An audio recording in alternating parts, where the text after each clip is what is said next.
তোর আব্বা আমার গোষ্ঠী গিলাই খারা খারা কইলাম। ওই আসেন।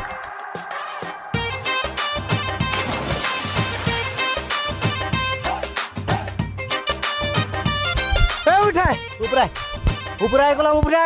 না না, আমি উপরে উঠবো না। আমি জানি আমি উপরে উঠলেই তুই আমার মাইরা ফেলবি। আচ্ছা তাই না, তাহলে এখান থেকে শুরু হোক। ওইখানে বৈশা বৈশা তুই কবুল কবি। হয়ে কাজ সব খারাপ শুরু করেন। কুদ্দুস মিয়ার ছেলে সজল মিয়ার সাথে 1,01,000 দেন মোহরে আপনি বিয়ে করতে রাজি আছেন কিনা বলেন? কবুল? জি না, কবুল না। এই না না মানে কবুল কর, কবুল কর, নাহলে কিন্তু আমি মাথা ফাটালাম। কর কবুল কর, কবুল কবুল কবুল কবুল। আলহামদুলিল্লাহ।